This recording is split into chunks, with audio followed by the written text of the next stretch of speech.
You know what time it is. Get into it! Get into it! And I got it on the proper side. Get into it, y'all. It is Saturday night. I've had an awesome day at work. Worked out earlier today. Yes. Hallelujah. No. It's been an awesome day, y'all. Not gonna lie to you. Now, we are literally at the final stretch of The Last Unicorn. I want to say really quickly, because I don't own the music that you're going to listen to in the background, which comes from one of my absolute favorite fantasy movies, Legend, if you have not seen it. Anyway, okay, for those who grew up in the 90s and 80s, you know what I'm talking about.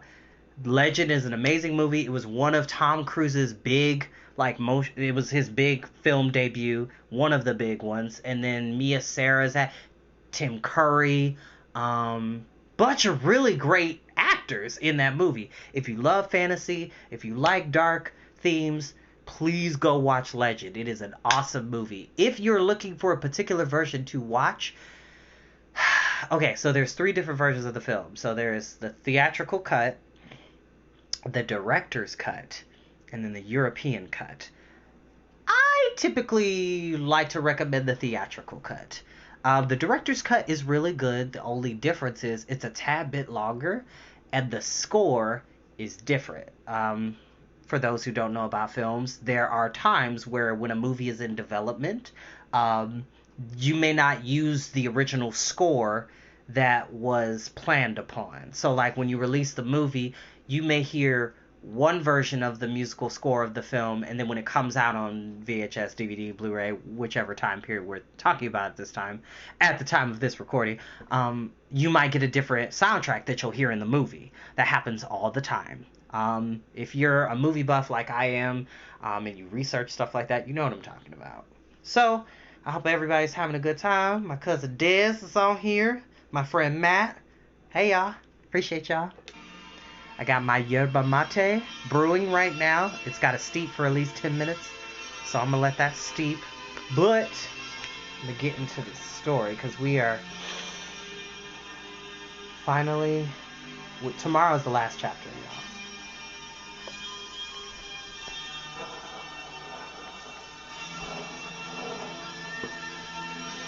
Chapter 13. The way was wide enough for all of them to walk abreast, but they went one by one. The Lady Amalthea walked in front by her own choosing. Prince Lear, Schmendrick, and Molly Grew following had only her hair for lantern, but she herself had no light before her at all. Yet she went on as easily as though she had been this way before.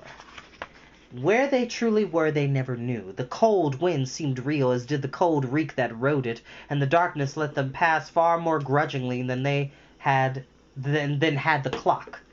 The path itself was enough of a fact to bruise feet and to be partially choked in places by real stones and real earth that had crumbled down the sides of the cave. But its course was the impossible way of a dream, pitched and skewed, rounding on itself, now dropping almost sheer, now seeming to rise a little, now working out and slowing down, and now wandering back to them. Perhaps, once again, below the great hall where old King Haggard must still be raging over a toppled clock and a shivered skull. Witchwork, surely, Schmendrick thought, and nothing made by a witch is real at the last. Then he added, but this must be the last. It will all be real enough if this is not the last. As they stumbled along, he hurriedly told Prince Lear the tale of their adventures, beginning with his own strange history and stranger doom, recounting the ruin of the midnight carnival and his flight with the unicorn, and continuing through their meeting with Molly Grew, the journey to Hagsgate, and Dren's story of the double curse on the town and the tower. Here he halted, for beyond lay the night of the Red Bull, a night that ended for good or ill with magic. And with a naked girl who struggled in her body like a cow in quicksand, he hoped that the prince would be more interested in learning of his heroic birth than in the origins of the Lady Amalthea. Prince Lear marveled suspiciously, which is an awkward thing to manage. "I've known for a long time that the king is not my father," he said, "but I tried hard to be his son all the same." I'm the enemy of any who plot against him, and it would take more than a crone's gibbering to make me work his downfall. As for the other, I think there are no unicorns anymore, and I know that King Haggard has never seen one. How could any man who looked upon a unicorn even once, let alone thousands with every tide, possibly be as sad as Haggard is? Why, if I had only seen her once and never again. Now he himself paused in some confusion, for he also felt that the talk was going on to some sorrow from which it could never be called back.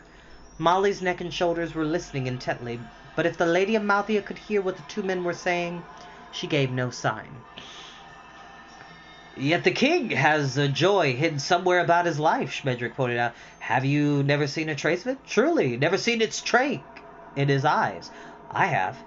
Think for a moment, Prince Lear. The prince was silent, and they wound further into the foul dark.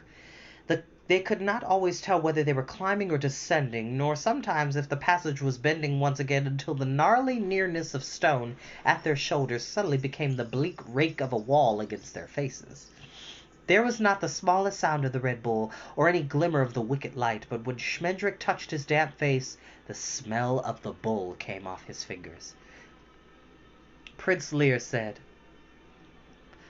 Sometimes, when he has been on the tower, there is something in his face. Not a light exactly, but a clearness. I remember I was little, and he never looked like that when he looked at me or anything else. And I had a dream. He was walking very slowly, scuffing his feet.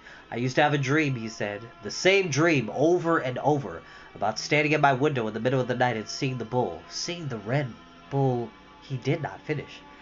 Seeing the bull driving unicorns into the sea, Schmendrick said. It was no dream. Haggard has them all now drifting in and out of the tides for his delight. All but one.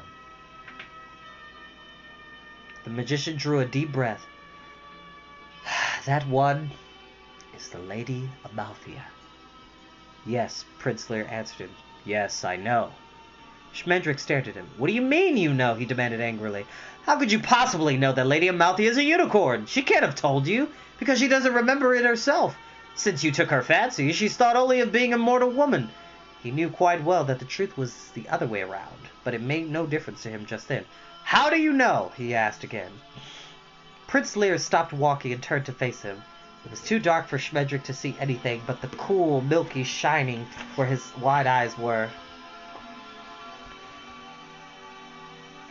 I did not know what she was until now, he said, but I knew the first time I saw her that she was something more than I could see. Unicorn, mermaid, lamia, sorceress, gorgon, no name you could give her would surprise me or frighten me. I love whom I love. That's a very nice sentiment, Schmendrick said, but would I change her back into her true self so that she may do battle with the Red Bull and free her people?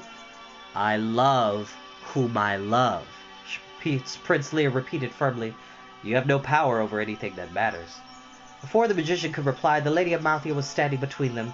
Though neither man had seen or heard her as she came back along the passageway, in the darkness she gleamed and trembled like running water. She said, I will go no further. It was to the prince that she spoke, but it was Schmendrick who said, There is no choice. We can only go on. Molly Grew came nearer, one anxious eye and the pale start of a cheekbone. The magician said again, We can only go on. The Lady Amalthea would not look straight at him. He must not change me, she said to Prince Lear. Do not let him work his magic on me. The bull has no care for human beings. We may walk out past him and get away. It is a unicorn the bull wants. Tell him not to change me into a unicorn. Prince Lear twisted his fingers until they cracked. Schmendrick said, It is true, we might very well escape the Red Bull that way even now, as we escaped before. But if we do, there will never be another chance. All the unicorns of the world remain his prisoners forever, except one, and she will die. She will grow old and die.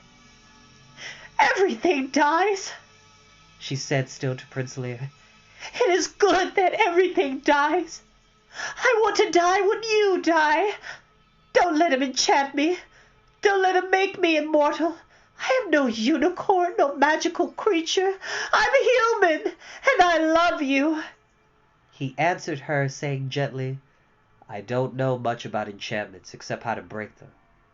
But I know that even the greatest wizards are powerless against two who keep to each other. And this one is only poor Schmendrick after all. Don't be afraid. Don't be afraid of anything. Whatever you have been, you are mine now. I can hold you. She turned to look at the magician at last, and even through the darkness he could feel the terror in her eyes. No, we are not strong enough. He will change me, and whatever happens after that, you and I will lose each other. Lear, I will not love you when I am a unicorn, and you will love me only because you cannot help it. I will be more beautiful than anything in the world, and live forever. Schmendrick began to speak, but the sound of his voice made her cower like a candle flame. I will not have it. I will not have it so. She was looking back and forth from the prince to the magician, holding her voice together like the edges of a wound. She said, If there is left a single moment of love when he changes me, you will know it, for I will let the Red Bull drive me into the sea with the others. Then at least I will be near you. There is no need for that, Schmendrick spoke lightly, making himself laugh. I doubt I could turn you back if you wished it. Nikos himself never could turn a human being into a unicorn, and you're truly human now. You can love and fear and forbid things to be what they are and overact. Let it end here then. Let the quest end. Is the world any the worse for losing the unicorns? Or would it be better if they were running free again? One good woman more in the world is worth every single unicorn gone. Let it end. Marry the prince and live happily ever after. The passageway seemed to be glowing lighter, and Schmendrick imagined the Red Bull stealing toward them grotesquely cautious, setting his hoofs down as primely as a heron. The thin glimmer of Molly Grew's cheekbone went out as she turned her face away. Yes, that is my wish, said the Lady Amalthea. But at the same moment Prince Lear said, No. The word escaped him as suddenly as a sneeze, emerging in a questioning squeak, the voice of a silly young man mortally embarrassed by a rich and terrible gift. No, he repeated, and this time the word told in another voice, a king's voice, not haggard, but a king whose grief was not for what he did not have, but for what he could not have. My lady, I am a hero. It is a trade no more, like weaving or brewing, and like them has its tricks and knacks and small arts. There are ways of perceiving witches and of knowing poets in streams. There are certain weak points that all dragons have, and certain riddles that hooded strangers tend to set you.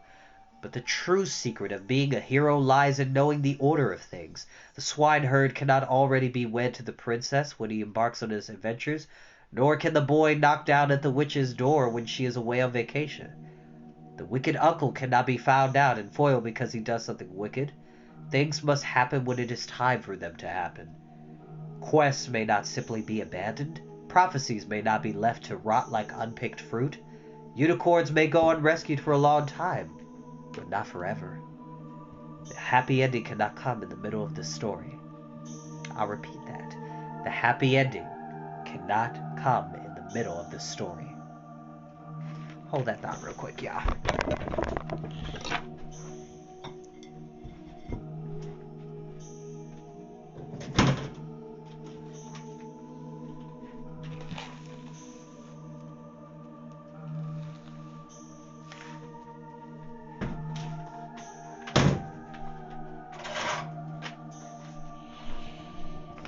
By the way, just to give a quick shameless plug to my friends at the Village Herb Shop, shout out to the Village Herb Shop. I got me some loose yerba mate tea. It boosts energy, loses weight, and strengthens immunity. Yerba mate, check them out, y'all. There's their website. I hope this camera can get it. Hopefully, I'm sure it will. There we go.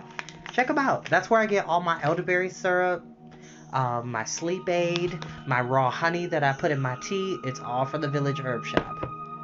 So please check them out. Show them some love, please.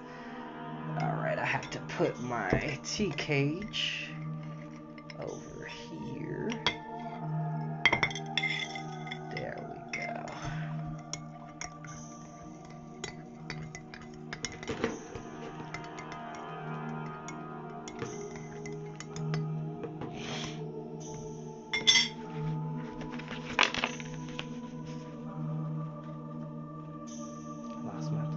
story. My apologies.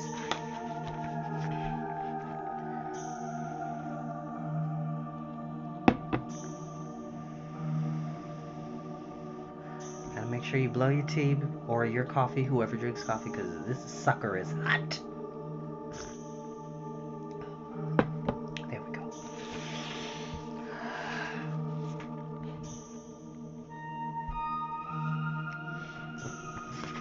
The Lady Amalthea did not answer him. Schmendrick asked, "Why not? Who says so?" "Heroes," Prince Lear replied sadly. "Heroes know about order, about happy endings. Heroes know that some things are better than others. Carpenters know grains and shingles and straight lines." He put his hands out to the Lady Amalthea and took one step toward her. She did not draw back from him, nor turn her face. Indeed, she lifted her head higher, and it was the prince who looked away. "You are the one who taught me that. I never looked at you without seeing the sweetness of the way the world goes together, or without sorrow for its spoiling. I became a hero to serve you and all that is like you, also to find some way of starting a conversation." But the Lady Amalthea spoke no word to him. Pale as lime, the brightness was rising in the cavern. They could see one another clearly now, each gaunt, tallowy, and strange with fear. Even the beauty of the Lady Amalthea drained away under that dull, hungry light. She looked more mortal than any of the other three. "The bull is coming," Prince Lear said. He turned and set off down the passageway. Taking the bold, eager strides of a hero, the Lady Amalthea followed him, walking as lightly and as proudly as princesses are taught to try to walk. Molly Grew stayed close to the magician, taking his hand as she had been used to touching the unicorn when she was lonely. He smiled down at her, looking quite pleased with himself. Molly said, "Let her stay the way she is. Let her be." "Tell that to Lear," he replied cheerfully. "What is it I who said that order is all? Was it I who said that she must challenge the Red Bull because it will be more proper and precise that way? I have no concerns for regulated rescues and official happy endings. That's Lear." "But you made him do it," she said. "You know that all he wants in the world is to have her give up her quest and stay with him. And as she would have done it, but you reminded him that he is a hero. And now he has to do what heroes do. He loves her and you tricked him." "I never," Schmendrick said. "Be quiet. He'll hear you. Molly felt herself growing lightheaded, silly with the nearness of the bull. The light and the smell had become a stinky sea in which she floundered like the unicorns, hopeless and eternal. The path was beginning to tilt downward into the deepening light, and far ahead Prince Lear, Lady Amalthea went marching along to disaster, as calmly as candles burning down. Molly Grew snickered. She went on, "I know why you did it too. You can't become mortal again yourself until you change her back again, isn't that it? You don't care what happens to her, or to the others, just as long as you become a real magician at last. Isn't that it? Well, you'll never be a real magician, even if you change the bull into a bullfrog. Because it's still just a trick when you do it.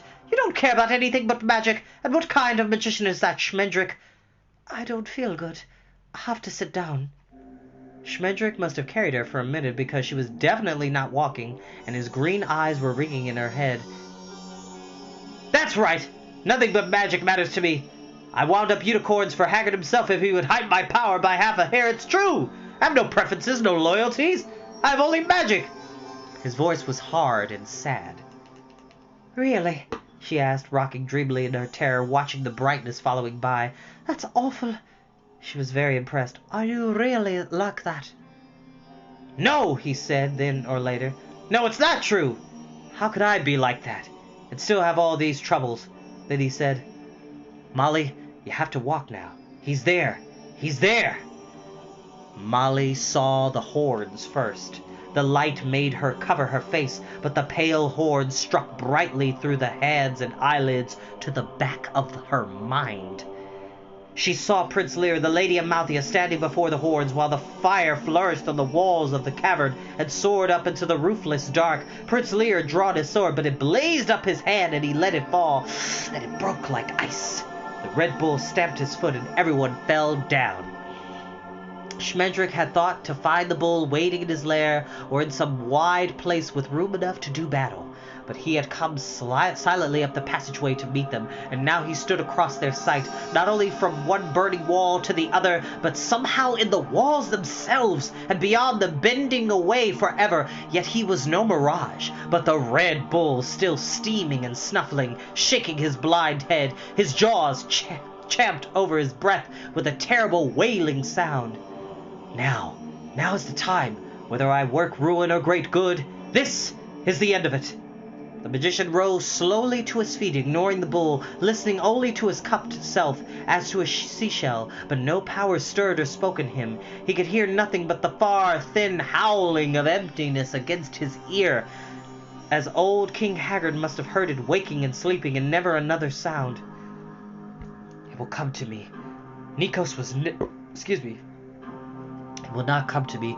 Nikos was wrong. I am what I seem. The Lady Amalthea stepped back a pace from the bull, but no more, but she was regarding him quietly as he pawed with his front feet and snorted great, rumbling, rainy blasts out of his vast nostrils. He seemed puzzled about her, and almost foolish. He did not roar. The Lady Amalthea stood in his freezing light with her head tipped back to see all of him. Without turning her head, she put her hand out to find Prince Lear's hand. Good. There's nothing I can do, and I'm glad of it. The bull will let her by, and she will go away with Lear. It is as right as anything. I'm only sorry about the unicorns. The prince had not yet noticed her offered hand, but in a moment he would turn and see and touch her for the first time. He will never know what she has given him, but neither will she. The Red Bull lowered his head and charged. He came without warning, with no sound but the rip of his hooves, and if he had chosen, he could have crushed all four of them at that one silent onslaught.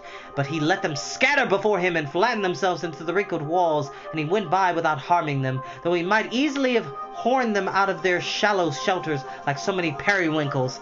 Supple as fire, he turned where there was no room to turn, and met them again, his muzzle almost touching the ground, his neck swelling like a wave. It was then that he roared. They fled, and he followed, not as swiftly as he had charged, but quickly enough to keep each other alone, friendless in the wild dark. The ground tore under their feet, and they cried out, but they could not even hear themselves. Every bellow of the Red Bull brought great sides of stones and earth shuddering down on them, and still they scrambled along like broken insects, and still he came after them. Through his mad blaring, they heard another sound, the deep whine of the castle itself as it strained at its roots, drumming like a flag in the wind of its wrath. And very faintly they drifted up the passageway, the smell of the sea. He knows! I fooled him once that way, but not again. Woman or unicorn, he will hunt her into the sea this time, as he was bidden, and no magic of mine will turn him from it. Haggard has won! So the magician thought as he ran, all hope gone for the first time in his long, strange life. The way widened suddenly, and they emerged into a kind of grotto that could only have been the bull's den. The stench of his smelling hung so thick and old here that it had a loathly sweetness about it, and the cave brooded gullet red, as though his light had rubbed off on the walls and crusted in the cracks and crevices. Beyond lay the tunnel again, and the dim gleam of breaking water. The Lady Amalthea fell as irrevocably as a flower breaks. Schmendrick leapt to one side, wheeling to drag Molly Grew with him. They brought up hard against a split slab of rock, and there they crouched together as the Red Bull raged by without turning. But he came to a halt between one stride and the next, and the sudden stillness, broken only by the bull's breathing and the distant grinding of the sea, would have been absurd but for the cause of it. She lay on her side with one leg beneath her. She moved slowly, but she made no sound. Prince Lear stood between her body and the bull, weaponless, but with his hands up as though they still held the sword and shield. Once more in that endless night, the prince said, "No!" He looked very foolish, and he was about to be trampled flat. The Red Bull could not see him and would kill him without ever knowing that he had been in the way. Wonder and love and great sorrow shook Schmendrick the magician then, and came together inside him and filled him until he felt himself brimming and flowing with something that was none of these. He did not believe it, but it came to him anyway, as it had touched him twice before and left him more barren than he had been. This time there was too much of it for him to hold. It spilled through his skin, sprang from his fingers and toes, welled up equally in his eyes and his hair and the hollows of his shoulders. There was too much to hold, too much ever to use, and still he found himself weeping with the pain of his impossible greed. He thought or said or sang, "I did not know that I was so empty, to be so full."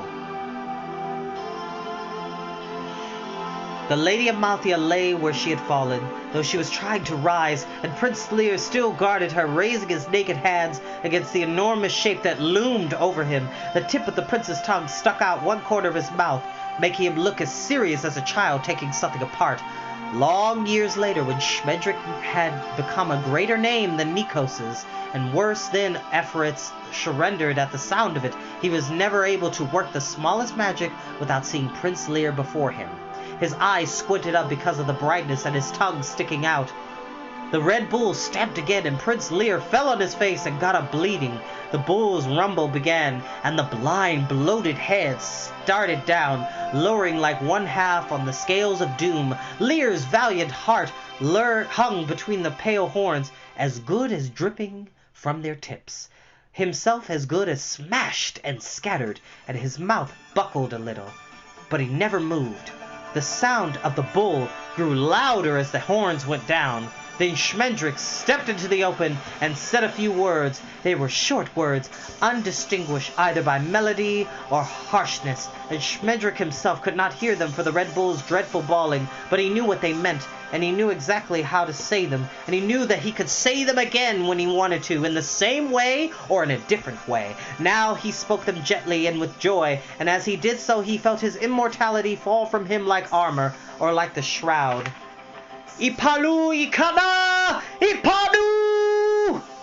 At the first word of the spell, the Lady Amalthea gave a thin, bitter cry. She reached out again to Prince Lear, but he had his back to her, protecting her, and he did not hear her. Molly heartsick, caught at Schmendrick's arm, but the magician spoke on. Yet, even when the wonder blossomed where she had been, sea white, as boundlessly beautiful as the bull was mighty, still the Lady Amalthea clung to herself for a moment more.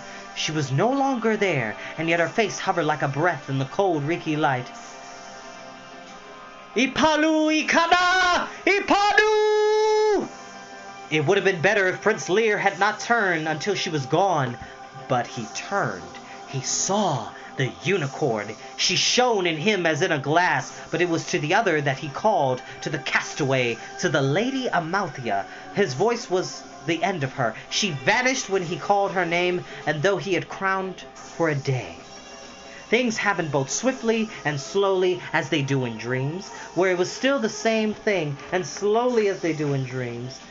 The unicorn stood very still, looking at them all out of lost elsewhere eyes. She seemed even more beautiful than Schmendrick remembered, for no one can keep a unicorn in his head for long, and yet she was not as she had been born, no more than he was. Molly started toward her, speaking softly and foolishly, but the unicorn gave no sign that she knew her. The marvelous horn remained dull as rain. With a roar that set the walls of his lair bellowing out and cracking like circus canvas, the Red Bull charged for the second time. The unicorn fled across the cave and into darkness. Prince Lear, in turning, had stepped a little to one side, and before he could wheel back again, the bull's plunging pursuit smashed him down, stunned, with his mouth wide open.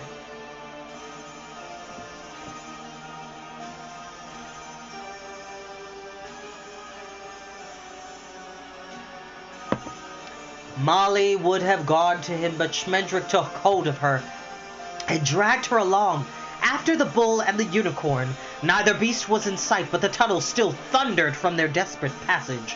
Dazed and bewildered, Molly stumbled beside the fierce stranger who had neither let her fall nor slacken her pace.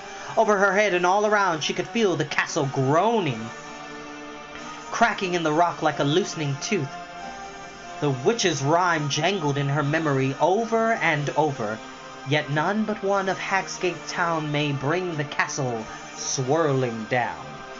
Suddenly it was sand slowing their feet, and the smell of the sea, cold as the other smell, but so good, so friendly, that they both stopped running and laughed aloud. Above them, on the cliff, King Haggard's castle splayed up toward a gray-green morning sky splashed with thin, milky clouds. Molly was sure that the king himself must be watching from one of the tremulous towers, but she could not see him. A few stars still fluttered in the heavy blue sky over the water. The tide was out, and the bald bleach beach had the gray, wet gleam of a striped shellfish. Thank you, Jordan. By the way. Thank you, friend.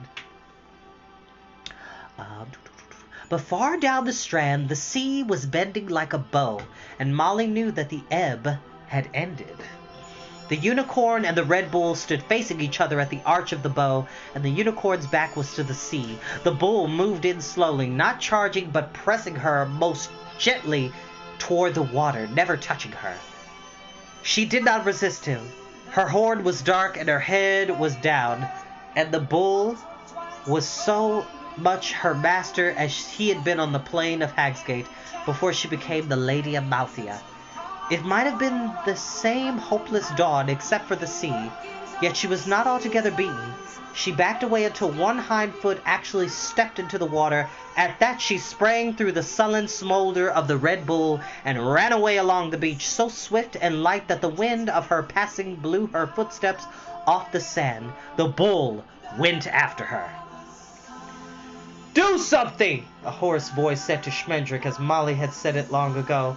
Prince Lear stood behind him, his face bloody, his eyes mad. He looked like King Haggard. "Do something," he said. "You have power. You changed her into a unicorn. Do something now to save her. I will kill you if you don't." He showed the magician his hands. "I cannot," Schmendrick answered him quietly. "Not all the magic in the world can help her now. If she will not fight him, she must go into the sea with the others. Neither magic nor murder will help her." Molly heard small waves slapping on the sand. The tide was beginning to turn. She saw no unicorns tumbling in the water, though she looked for them, willing them to be there.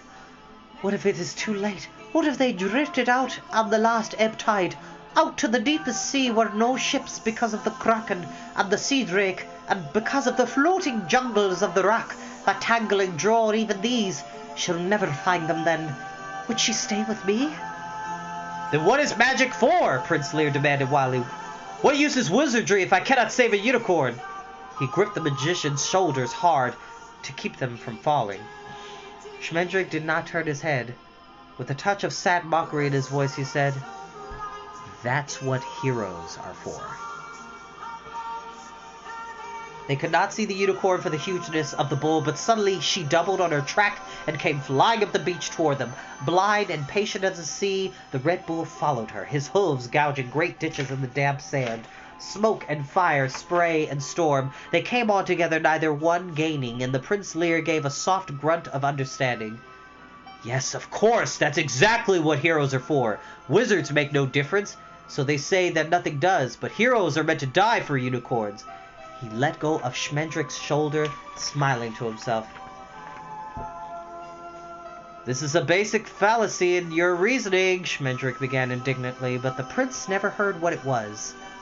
The unicorn flashed by them, her breath streaming blue-white and her head carried too high, and Prince Lear leapt into the path of the Red Bull. For a moment he disappeared entirely, like a feather in a flame. The bull ran over him and left him lying on the ground. One side of his face cuddled too hard into the sand, and one leg kicked the air 3 times before it stopped. He fell without a cry, and Schmendrick and Molly alike were stricken, as silent as he. But the unicorn turned. The Red Bull halted when she did, and wheeled to put her once more between himself and the sea. He began his mincing, dancing advance again, but he might have been a courting bird, for all the attention the unicorn paid him, she stood motionless, staring at the twisted body of Prince Lear. The tide was grumbling and hard now, and the beach was already a slice narrower. Whitecaps and skippers' daughters slipped up into the sprawling dawn, but Molly still saw no other unicorn but her own. Over the castle the sky was scarlet, and on the highest tower King Haggard stood up as clear and black as a winter tree. Molly could see the straight scar of his mouth and his nails darkening his grip, the parapet. But the castle cannot fall now. Only Lear could have made it fall. Suddenly the unicorn screamed. It was not at all like the challenging bell with which she had first met the Red Bull. It was an ugly, squawking wail of sorrow and loss and rage, such as no immortal creature could ever give. The castle quaked, and King Haggard shrank back with one arm across his face. The Red Bull hesitated, shuffling in the sand, lowing doubtfully. The unicorn cried out again and reared up like a scimitar. The sweet sweep of her body made Molly close her eyes, but she opened them again in time to see the unicorn leap at the Red Bull, and the bull swerve out of her way. The unicorn's horn was light again, burning and shivering like a butterfly. Again she charged, and again the bull gave ground, heaving with perplexity, but still quick as a fish. His own horns were the color and likeness of lightning, and the slightest swing of her head made her stagger, but he retreated and retreated, backing steadily down the beach as she had done.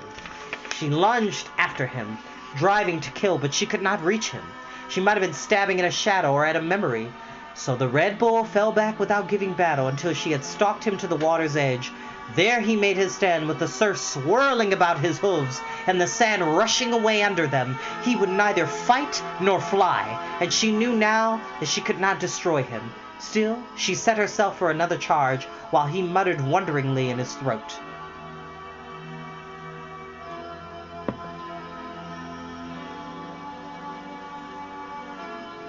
For Molly grew, the world hung motionless. In that glass moment, as though she were standing on a higher tower than King Haggard's, she looked down on a pale paring of land where a toy man and woman stared with their knitted eyes at a clay bull and a tiny ivory unicorn, abandoned playthings. There was another doll, too, half buried in a sandcastle with a stick king propped up in one tilted turret. The tide would take it all in a moment, and nothing would be left but the flaccid birds of the beach hopping in circles. Then Schmendrick shook her back to his side, saying, "Molly! Molly!" Far out to sea the combers were coming in, the long, heavy rollers curling over white across their green hearts, tearing themselves to smoke on the sandbars and the slimy rocks, rasping up the beach like a sound like fire. The birds fell up in yelling clumps, their strident outrage lost in the cry of the waves like pins. And in the whiteness of the wetness, flowering in the tattered water, their bodies arching with the streaked marble hollows of the waves, their manes and tails, and the fragile beards of the males burning in the sunlight, their eyes as dark and jeweled as the deep sea, and the shining of the horns, the seashell shining of the horns came riding in like the rainbow mass of silver ships. But they would not come to land while the bull was there. They rolled in the shallows, swirling together as madly as frightened fish when the nets are being hauled up, no longer with the sea, but losing it. Hundreds were borne in with each swell and hurled against the ones already struggling to keep from being shoved ashore, and they in their turn struck out desperately, rearing and stumbling, stretching their long, cloudy necks far back. The unicorn lowered her head one last time and hurled herself at the Red Bull. If it had been either true flesh or a windy ghost, the blow would have burst him like a rotten fruit. But he turned away unnoticing and walked slowly into the sea. The unicorns in the water floundered wildly to let him by, stamping and slashing the surf into a roiling mist, which their horns turned rainbow. But on the beach and on top the cliff and up and down through all of Haggard's kingdom, the land sighed when his weight had passed from it. He strolled a long way before he began to swim. The hugest waves broke no higher than his hocks, and the timid tide ran away from him. But when at last he let himself sink into the flood, then a great surge of the sea stood up behind him, a green black swell as deep and smooth and hard as the wind. It gathered in silence, folding from one horizon to the other, until for a moment it actually hid the Red Bull's humped shoulders and sloping back. Schmendrick lifted the dead prince, and he and Molly ran until the cliff face stopped them. The wave fell like a cloudburst of chains. Then the unicorns came out of the sea. Molly never saw them clearly. They were a light leaping toward her and a cry that dazzled her eyes. She was wise enough to know that no mortal was ever meant to see all the unicorns in the world, and she tried to find her own and looked only at her. But there were too many of them, and they were too beautiful. Blind as the bull, she moved to meet them, holding out her hands. The unicorns would have surely have run her down, as the Red Bull had trampled Prince Lear, for they were mad with freedom. But Schmendrick spoke, and they streamed to the right and left of Molly and Lear and himself, some even springing over them, as the sea shatters on a rock and then comes whirling together again. All around Molly there flowed and flowered a light as impossible as snow set afire. While thousands of cloven hooves sang by like cymbals, she stood very still, neither weeping nor laughing, for her joy was too great for her body to understand. "Look up," Schmendrick said. "The castle is falling." She turned and saw that the towers were melting as the unicorns sprang up the cliff and flowed around them, and exactly as though they had been made out of sand and the sea were sliding in, the castle came down in great cold chunks that turned thin and waxen as they swirled in the air until they disappeared. It crumbled and vanished without a sound, and it left no ruins either on land or in the memories of the two who watched it fall. A minute later they could not remember where it stood or how it had looked, but King Haggard, who was quite real, fell down through the wreckage of his disenchanted castle like a knife through clouds. Molly heard him laugh once, as though he had expected it. Very little ever surprised King Haggard.